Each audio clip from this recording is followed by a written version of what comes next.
So kinumpirma nga mismo ng samahang basketball ng Pilipinas na nasa bansa na itong Gilas Pilipinas naturalized na si Justin Brownlee via social media post na sinasabi nga po rito, credit po Justin Brownlee arrived earlier today and is ready to start his preparation for the first window of the FIBA Basketball World Cup Asian Qualifiers. Welcome home, JB. So napakagandang balita nito kung tutuusin, especially nga sa ating national team. Dahil sa confirmation na lalaro nga ito ngayong November window ng FIBA World Cup Asian Qualifiers.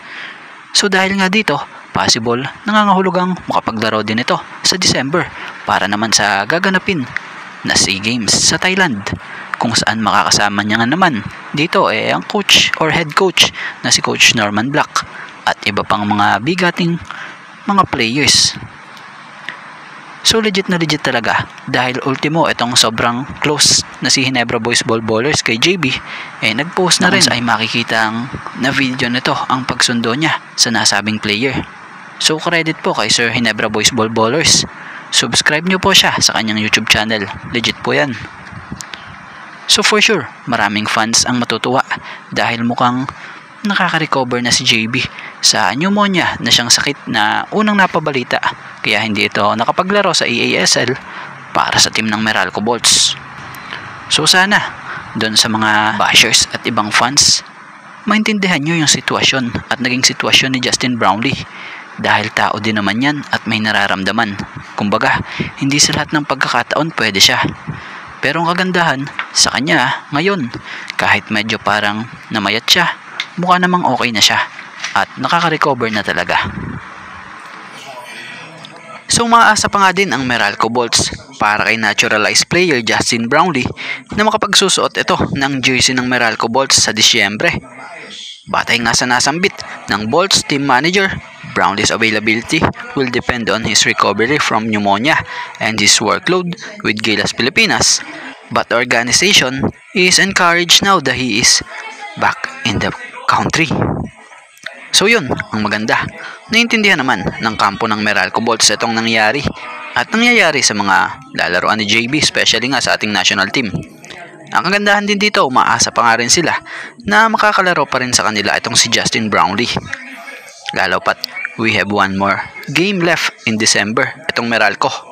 So tingnan natin sa mga susunod na update kung makikita na ba natin si JB na magsusuot ng Bolts jersey sa Disyembre dito sa EASL. So matatandaan namang dumating si Justin Brownlee sa bansa nung Biyernes ng umaga at inaasahang sasama siya sa paghahanda ng Gilas Pilipinas for the FIBA World Cup Asian Qualifiers and the Southeast Asian Games na gaganapin naman sa Thailand.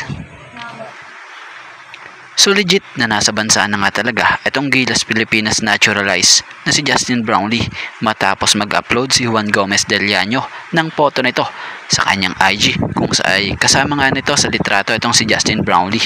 So credit po. At maiba tayo, speaking of Juan Gomez Del Llano, ang manlalaro nga ng Converge na ito ay napuri nitong si Coach Tim Cone matapos ang naging laro ng Barangay Ginebra kontra Converge nito lang nakaraang Biyernes ng gabi, na kung saan ay tinalo nga po ng Converge ang Ginebra at sa naging panalo nga po ng Converge na ito ay isa sa naging weapon ng Converge talaga namang itong si JGDL din na siyang kumamada ng career high niya sa PBA na 32 points, 6 rebounds and 6 assists na mayroong 13 of 16 field goals. Batay nga kay Coach Tim, i-describe niya nga po ito na looking like the best player in the league tonight. Kaya naman maraming ang nagsasabing mga fans na baka nga raw ito na yung possible national team return nito dahil na nga sa pagkakapuri sa laro nitong si Coach Tim. So speaking of national team alam nyo bang ready at gustong gusto ni Juan Gomez Del Llano na makapaglaro muli siya sa Gilas Pilipinas? Kung hindi man ngayon, umaasa ito someday. Dahil ayon nga kay Juan, if the national team calls, that's a no-brainer. It's a green light. Playing for Gilas is different. With the experience I got overseas, I feel I can help a lot if given the chance. So para sa opinion natin dito, goods yun. kung sakali mang makabalik sa national team itong si Juan Gomez de Llano. Dahil sa tingin naman natin, malaking impact ito sa Gilas Pilipinas lalo't sanay na sanay ito sa paglalaro overseas. Bukod dun, may experience na ito sa paglalaro din sa Gilas Pilipinas. So ito yung malaking guard at legit na sharp. So tingnan na lang natin sa hinaharap kung muling mapabilang ba ito sa lineup ng Gilas Pilipinas. So bata pa naman ito, 25-year-old, so goods na goods kung sakali sa future ito. So may nabasa nga tayo na post dito sa post ni PBA Insider News na sinasabi rito, I heard that San Miguel Beermen have put Mo Tautua on their trading block. According to our source, they want to trade him to the Jeep in exchange for Ken Marcarino and Jeric Ahamnisi. Source, SMB Insider. Bilang opinion at reaksyon natin dito, kung sakali mang makuha ng SMB itong si Ken Mark and Jeric Ahamnisi, siguro naman mawawala na ang may issue na player nung nakaraan sa nasabing koponan. So gaya ng sinasabi rito, kung nilagay man sa trading block si Mo, possible baka nga totoo dahil sa di nga masyado natin nakikita na paggagamit ng SMB ito. Kadalasan nga mas nakikita pa natin ginagamit bilang backup kay Junmar itong si JM Calma. So umapunta man si Carino sa SMB, di pa rin naman ito magagamit dahil injured pa nga rin ito. At di pa alam kung kailan pa ito makakapaglaro o makakabalik muli. Pero ang sure naman dito, sa hinaharap naman, may big man silang may magandang tindig dahil sa matangkad ito na po pwede talagang maging backup for Junmar. So kagandahan sa laro nito, may magandang footwork sa ilalim at may tira din ito sa labas. At yung Jeric Ahamnisi naman isang legit na guard na may maayos na opensa. Literal na sharpshooter ito at kasalukuyang nag-average nga per game dito sa Terra Firma ng 17 points per game, 5 rebounds per game, and 2.57 assists per game. So maaasahan talaga ang player na to. At about naman kay Mo, kung sakali mang mapunta ito sa Jeep, siguro naman goods din ito para sa Jeep at least. Magkakaroon talaga sila ng big man na siyang kulang talaga sa koponang yan.